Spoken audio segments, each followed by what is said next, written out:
전국 상황 자세히 짚어보겠습니다. 최수영 시사평론가, 차재원 부산가톨릭대 특임교수와 함께하겠습니다. 어서 오십시오. 안녕하세요. 네. 자, 대선 후보 4인의 첫 TV 토론이 어제 있었습니다. 경제 분야 토론이었는데, 자, 후보별 경제 키워드를 저희가 한번 뽑아봤습니다. 화면으로 보도록 하겠습니다.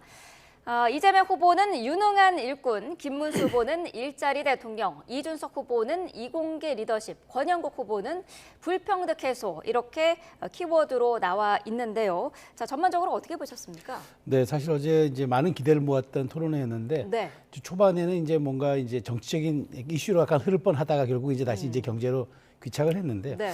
어제 저는 가장 그래도 눈에 띄었던 후보는 이준석 후보라고 생각을 합니다. 그러니까 적절한 비유나 이제 네이밍 감각을 보여주면서 이재명 후보를 몰아치면서 이렇게 이제 그 토론을 진행하는 걸 보면서 네. 저는 이준석 후보가 그러니까 아직도 그 보수의 연합군 형태를 띠고 있구나 그런 측면에서 지금 이준석 후보가 앞으로 보여줄 정치적 스탠스 그다음에 앞으로 이제 그 뭐 단일화 논의에서도 이제 나가야 될 방향 이런 것들이 이제 눈에 좀 띄었다고 보여지고요. 네. 역시 이재명 후보 같은 경우에는 이제 아무래도 제 선두주자다 보니까 공격을 많이 받는 위치에서 있었는데 네.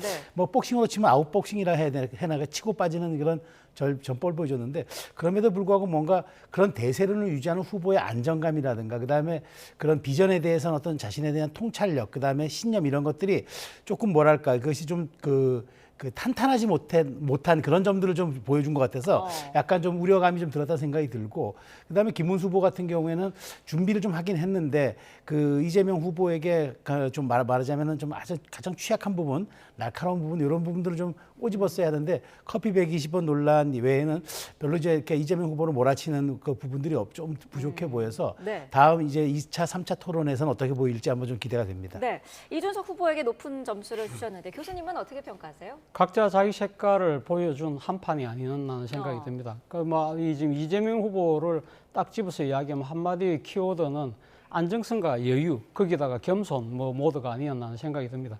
말씀하신 것처럼 이재명 후보는 지금 압도적인 선두주자인 셈이기 때문에 본인이 집권하고 난 이후에 안정적인 국정 운영을 보여줄 수 있다는 그러한 부분들을 상당히 강조를 했고요. 네. 그리고 또 상대가 상당한 공격을 했습니다만 나름대로 상당한 여유를 갖고 그리고 또 욱하지 않고 나름대로 겸손 모드로 방어를 했다. 네. 반면에 이 후보인 김문수 후보는 아무래도 이 소위 선택과 집중을 한 것이죠.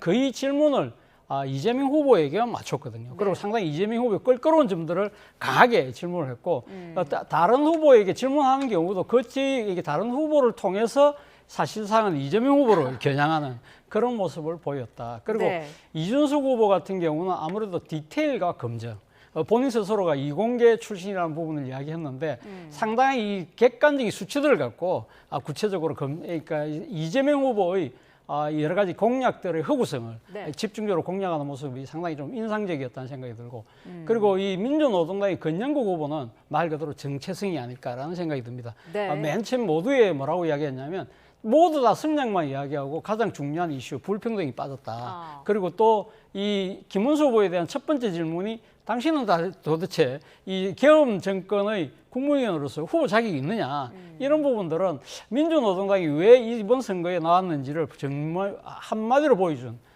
그런 모습이 아닐까라는 생각을 했습니다. 네, 두 분이 말씀하신 것처럼 선두를 달리고 있는 이재명 후보를 향한 다른 후보들의 공세가 펼쳐졌는데요. 짧게 듣고 오도록 하겠습니다. 전부 군산 유세를 가셔가지고 네. 커피 한 잔의 원가가 120원이라고 발언하셔가지고 지금 굉장히 시끄럽죠. 커피가 굉장히 돈이 폭리를 취하는 것처럼 이렇게 돼서 굉장히 분노를 많이 하고 있는데 이런 점은 굉장히 저는 안타깝게 생각하고요.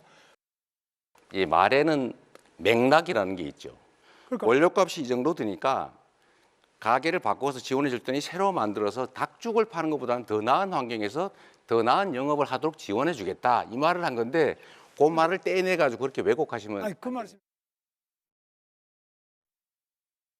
그런데 이재명 후보는 호텔 예약을 취소해도 돈만 돌면은 경제가 살아난다며 돈풀기식 괴짜 경제학을 말씀하셨습니다. 지금 이재명 후보에 대해서 많은 지적이 들어오는 게 호텔 경제학이라 들어보셨습니까? 본인이 지어낸 말이죠. 그건 성장을 말한 게 아니고 경제 순환이 필요하다는 걸 극단적으로 단순화해서 설명한 거예요. 네.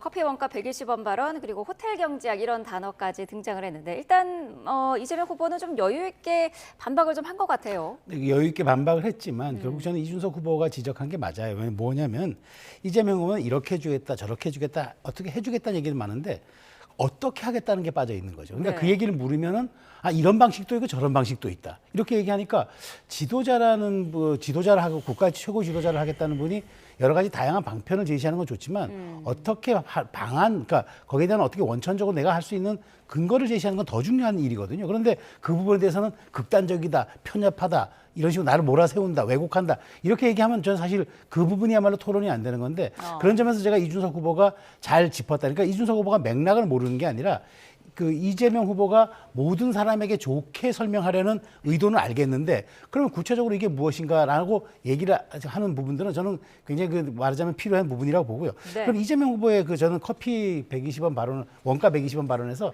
제가 또 주목하는 부분은 이 후보의 모든 말들에는 좀 약간 갈라치기가 있는 거라는 생각이 들어요. 그러니까 그 계곡 사업을 정리했다는 건 알겠습니다. 알겠는데 거기에서 닭죽 파는 분들은 땀을 뻘뻘 흘리면서 이재명 후보의 말을 빌리면은 그렇게 해서 원가 몇만 원 한 것을 5만 원에 파는데 뭐 여기서는 그냥 아무 일도 잘 안 하고 그냥 싼 걸 가지고 이른바 대동강 물 팔아 돈 벌었다는 봉익임 선달처럼 쉽게 돈 번다. 그 맥락에 그게 담겨 있는 거기 때문에 국민들이 어쨌든 한 경제 공동체를 운영해도 이런 방식이고 저런 방식이 있다 그러면은 그것을 사안별로 보는 좀 그런 그 말하자면 본인의 국량과 태도도 좀 있어야 하는데 네. 그런 것들보다는 뭔가 비유법을 통해서 이렇게 쉽게 전달하는 의도는 알겠지만 그 마음 속에 담겨 있는 그 인식 속에 담겨 있는 일종의 말하자면은 구분해서 보는 듯한 느낌 이런 것들이 조금 저는 국가 최고 지도자라서 위험해 보였는데 어찌됐건 저는 이 부분은 앞으로 이재명 후보가 해명하면 해명할수록 우리가 코끼리는 생각하지 말려 그러면 더 코끼리가 생각나는 것처럼 네. 앞으로 꼬리표처럼 따라다닐 수 있는 이슈가 될 거라는 생각이 듭니다. 네, 이런 말씀하신 그런 부분들은 감안해서일까요? 어제 토론회 마치고 이재명 후보는 더 연구하겠다 이런 소감도 밝혔더라고요. 아무래도 뭐 방금 적시했던 두 가지 사안 자체는 어떻게 보면 그러니까 지금 이재명 후보를 공격하는 일종의 프레임을 갖고 있는 것이죠. 예를 네. 들면 지금 커피 원가 120원 같은 경우는 바로 김문수 후보 입장에서는 지난 총선 때 윤석열 대통령이 당했던 대파 한단 그 프레임을 되돌려 주는 거죠. 당신도 서민의 삶을 잘 모르고 있는 거 아니냐 그 이야기를 하고 있는 것이고요. 네. 그리고 인수 후보가 이야기하는 호텔 경제학이라는 부분은 결국은 지난 문재인 정권 때 나왔던 소득주도 성장 그때 뭐라고 이야기했냐면 당시 공격하는 야권에서는 그런 이야기를 했잖아요.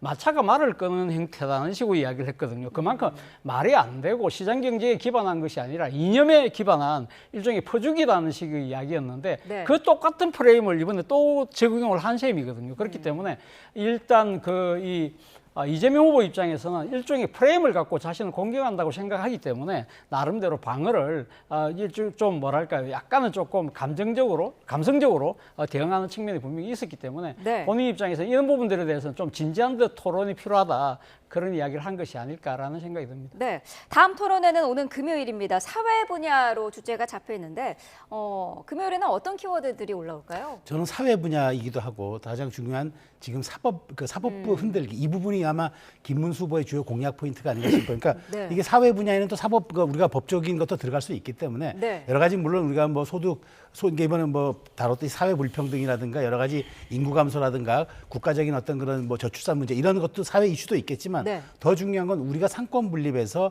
지금 민주당이 과도하게 이재명 후보는 적극 나서고 있지 않은 태도를 취하지만 실질적으로 지금 당과 그다음에 국회를 동원해가지고 지금 거칠게 그 사법부를 압박하고 네. 사실상 상권 분립을 무력화시킬 수 있는 이런 법안들을 지금 만들어내고 있는 과정들을 아마 저는 김문수 후보와 이준석 후보가 짚어낼 걸로 봐요. 그런 측면에서 이재명 후보는 오히려 그 부분에서 선제적으로 물론 뭘 하려고는 하겠지만 실질적으로 아마 개헌 카드도 그래서 저는 좀 일부 꺼낸 것 같은데 네. 어쨌든 저는 금요일 날 토론회에서는 김문수 후보가 사법부 흔들기 이 부분을 집중 공략하고 아마 이준석 후보가 여기에 좀 거들어주고 또 민주노동당의 권영국 후보 또한 이 부분에 대해서는 아마 정치권이 사법에 과도하게 개입해서는 안 된다는 부분은 아마 동의할 겁니다. 그렇다면 이 부분을 또 이재명 후보가 어떻게 효과적으로 방어해내느냐 네. 그게 저는 가장 관전 포인트가 되지 않을까 싶습니다. 사법 이슈가 부각될 것이다라고 예상을 해주셨는데 교수님 생각은 어떠신가요? 예, 뭐 저도 마찬가지입니다. 사법 개혁에 대한 부분에 대해서는 뭐 민주당의 내에서조차도 상당히 나름대로 비판적인 목소리가 나오고 있기 때문에 네. 이 부분에 대해서는 강하게 지금 다른 후보들이 이야기를 하지 않을까 하는 생각이 듭니다. 지금 여러 가지 민주당이 추진하고 있는 법안들 중에 사법개혁 개혁 법안들 중에서 특히 대법원의 위상과 역할을 나름대로 깎아내리는 듯한 모습들은 어떻게 보면 상권 분립이 아니라 삼권 귀일이다. 그러니까 삼권이, 그러니까 입법, 행정, 사법이 대통령 1인에게 그러니까 집중되는 소위 말해서 이재명식 독재라는 비판이 만만치 않거든요. 그런 부분들을 아마 집중적으로 부각할 것 같고 네. 또 한편으로 중요한 이슈가 하나 더 있다고 저는 생각을 하는데 네. 그것이 바로 국민연금입니다. 일단 이준석 후보 입장에서는 청년 세대들이 상당한 박탈감을 갖고 있기 때문에 이준석 후보가 지금 청년 후보잖아요. 그러니까 젊은 세대들에게 소구력을 나름대로 갖고 있다고 생각하기 때문에 이 부분도 아마 모르긴 몰라도 이재명 후보뿐만 아니라 김문수 후보를 향해서도 이 지금 이 지금 정당들이 지난번 그러니까 연금개혁이라고 이야기했던 부분들이 상당히 어떻게 보면 담합적 차원이다. 그런 부분들에 대한 재설계 이런 부분들을 강력하게 이야기하면서 젊은 층들에게 어필하는 그런 전략을 구사하지 않을까라는 생각이 듭니다. 네. 어제 토론을 앞두고 민주당 이재명 후보가 개헌 구상안을 발표를 했습니다. 대통령 4년 연임제, 결선 투표제 도입을 들고 나왔고 국무총리도 국회에 추천을 받겠다 이렇게 밝혔는데 전반적으로 어떻게 평가할 수 있을까요? 저는 이제 갑자기 내오는 이유가 저는 분명히 있다고 봅니다. 왜냐하면 TV 토론도 있었고 네. 그다음에 더 중요한 거는 사실 이재명 후보가 이제 대선 후보 선거가 이제 3주가 되잖아요. 네. 그러니까 1주가 초반이라면 2주가 중반이고 3주가 후반 이런 개념으로 가는데 지금 초반에는 사실상 국민의힘의 김문수 후보가 뭔가 윤석열 전 대통령과의 탈당 문제로 인해 가지고 별 자신의 이제 말하자면 이슈를 부각하지 못했어요. 네. 근데 이재명 후보가 쭉 지금 대세를 유지하는 상태인데 이거를 중후반까지 유지하기 위해서는 본인에게 가장 취약한 허들을 넘어야 되는데 바로 그게 제왕적 대통령제 개헌에 대한 본인의 입장이 없다라는 거였죠. 네. 다른 사람들 특히나 이제 뭐 민주당 출신의 우원식 국회의장까지도 개헌이 꼭 필요하다라고 했는데 지금 현존하는 대한민국 정치인 유력 정치인 가운데 이재명 후보만 여기에 대해서 소극적이었어요. 내란 네. 종식이 우선이라 그러다 보니까 아니 이재명 후보가 대통령 당선되면은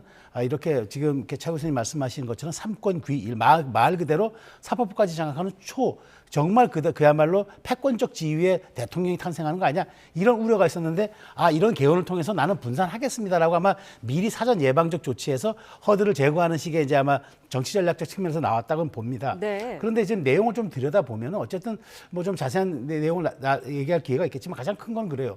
이재명 후보는 국회로 많은 권한을 이양하는 듯한 이제 개헌안을 이제 내보내는데 네. 물론 이제 권력기관 간의 이제 그런 균형을 잡는 것도 중요하지만 지금 민주당이 거의 200석에 가까운 지금 야권의 지형에서 국회로 권력을 많이 이양해 버리면은 오히려 대통령과 국회 민주당이 권력을 양쪽에서 같이 다 잡겠다는 의도는 아니냐 이런 또 오해를 살 수 있기 때문에 네. 저는 개헌이라는 건 하나의 정답이 없다고 생각합니다. 어쨌든 민주적 공론과 사회적 공론 과정을 잘 거쳐서 만들어야 되는데 어쨌든 이 부분에 대해서는 앞으로 이제 저는 토론도 나오게 하겠지만 여기에 대해서 이제 김문수 후보가 내놓은 안과 비교해서 상당한 좀 약간 경론이 일 것으로 생각이 됩니다. 말씀하신 부분 좀 더 짚어보죠. 국회에 대한 얘기가 계속 나왔는데요. 국무총리 국회 추천제 그리고 비상명령이나 계엄 선포할 때 국회 통제를 강화하겠다라고도 밝혔고요.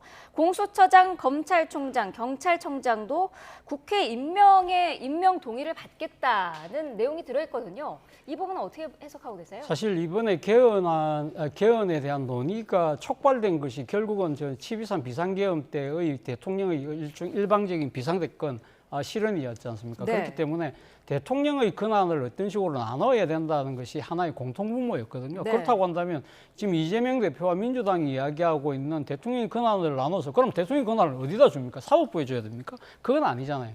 그렇다고 한다면 그러니까 이 국회에다 넘기는 것은 저는 당연하다고 생각하고요. 기억하시겠지만 2018년도에 당시 문재인 대통령이 대통령발로 개헌안을 발의를 했더랬어요. 그런데 네. 그것이 결국은 당시 3분의 1 의석을 넘는 의석을 갖고 있었던 자유한국당의 반대 때문에 투표 불성립으로 그러니까 그것이 무산이 돼 버렸는데 당시 이 자유한국당이 강력하게 요구했던 이 안 중에 하나가 바로 책임총리제였어요. 어떻게 보면 지금 이번에 이재명 후보가 내놓은 국회 추천을 통해서 총리를 뽑겠다는 것은요. 당시 자유한국당이 이야기했던 책임총리보다 훨씬 더 많은 권한을 국회에 넘긴다는 이야기. 사실상은 어떻게 보면 이현집정부제와 상당히 유사한 그러한 상황이라고 한다면 이런 네. 부분들에 대해서 지금 이번 그러니까 집권이 지금 유력시되고 있는 민주당에서 그것도 지금 이 대통령 후보가 그런 이야기를 한다는 것 자체는 사실은 자기의 이 뭐랄까 권한의 상당 부분을 내려놓겠다는 것이기 때문에 네. 그런 부분을 뭐랄까 이 정치적인 의도를 갖고 이렇게 의구심을 갖기보다는 이런 부분들을 적극적으로 활용해서 권력을 분점하는 나름대로의 그런 합의안을 만들어가는 좋은 하나의 시발이라는 생각이 듭니다. 네.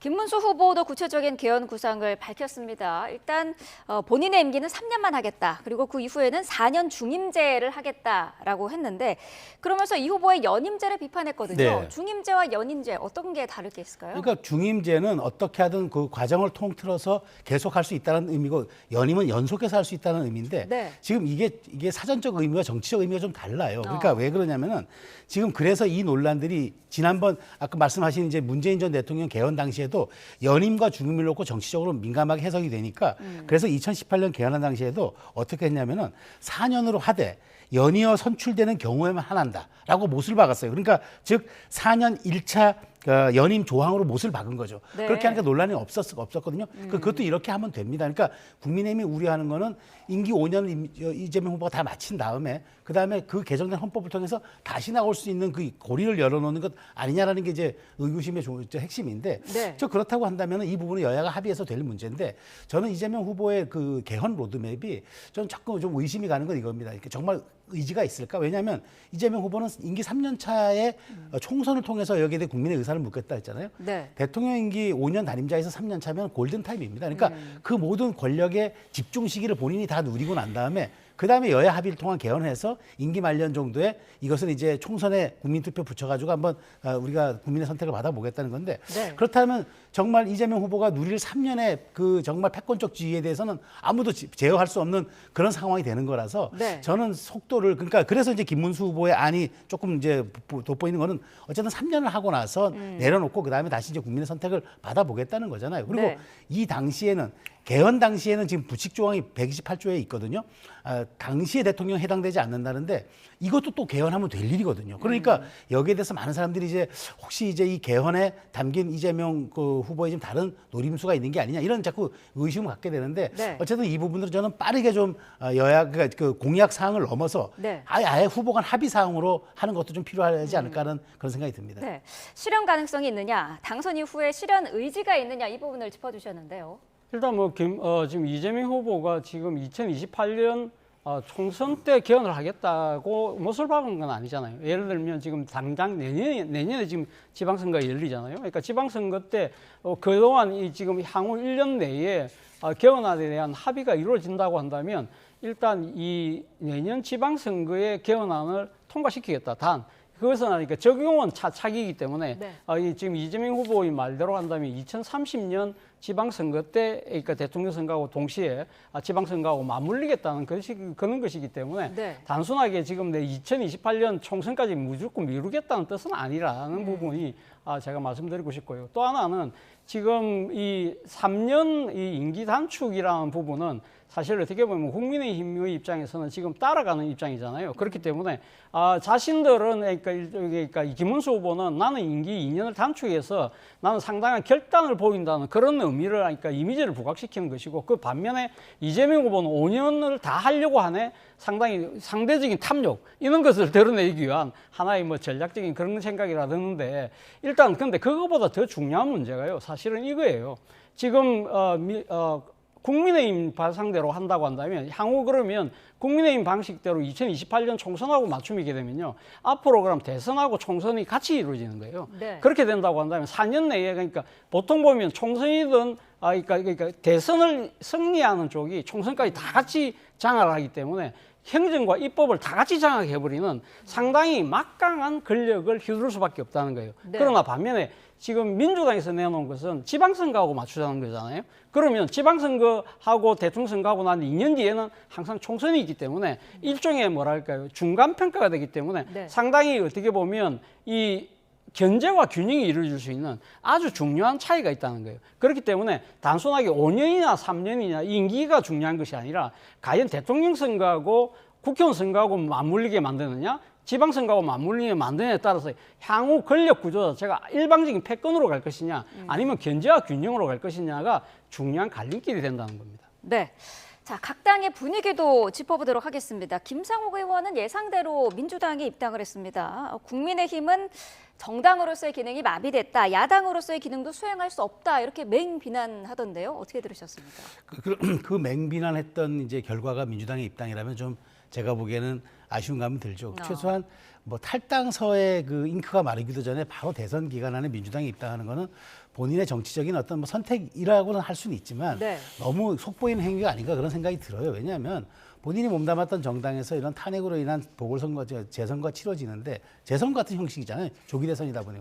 그럼 본인도 사실 책임이 있는 거죠. 그렇다면 조금 숙고의 기간을 가지고 민주당에 가든가 해야지 지금 대선 기간에 입당해서 확실하게 이재명 후보에게 힘을 실어서 뭔가를 정치적인 어떤 수혜를 바라는 것처럼 비춰지는 거는 제가 보기에 뭐 정당 선택의 자유가 있다지만 이준석 후보가 비판했던 것처럼 정말 그 바람 앞에, 그러니까 이건 김용남 의원을 통해서 하는 얘기입니다만은 바람 앞에 그냥 빨리 바람보다 먼저 눕는다는 그런 비유를 썼던데 네. 저는 어쨌든 좀 이런 대선 기간 안에 이렇게 하는 것은 이제 정치인으로서 물론 뭐 아무래도 자기의 선거를 생각해서 하는 것은 이해가 됩니다만은 조금 너무 명분 없는 행동이 아닌가. 그러면 자기가 몸담았던 정당에 대한 어떤 그런 책임의식도 좀 부족한 게 아닌가 그런 생각이 듭니다. 다만 민주당 입장에서는 국민의힘에 직전에 몸담았던 인사들 조금 더 과거에 몸담았던 인사들이 계속 들어오다 보니까 뭔가 이 통합이라는 메시지는 주는 것 같은데 그러나 또 민주당 입장에서 한켠 보면은 이렇게 묻지마식으로 다 받아들이는 게 과연 이게 통합인가? 네. 이게 그냥 말 그대로 혹시나 좀 거칠게 표현하면 이게 그냥 잡탕이 되는 건 아닌가? 이런 생각도 한번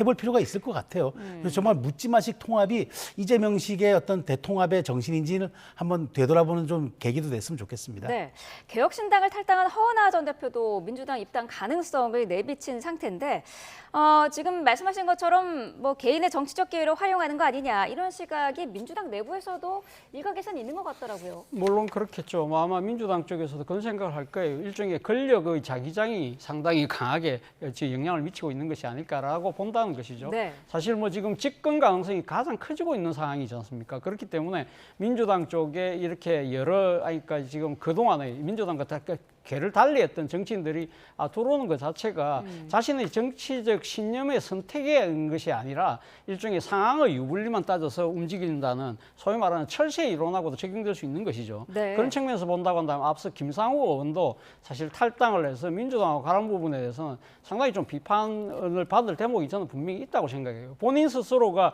그러니까 지난 12.3 비상계엄 때 당내의 그런 여러 가지 그러니까 계엄 옹호라든지 그러니까 내란 옹호에 대해서 강한 비판적인 입장을 가졌잖아요. 네. 그렇다고 한다면 지금 더 건강한 민주당을 만들 것이 아니라 중병을 앓고 있는 국민의힘을 고치고 하는데 그게 모든 것을 최선을 다하는 것이 국민의힘을 간판을 보고 뽑아준 유권자에 대한 도리가 아닐까라는 생각이 듭니다. 네.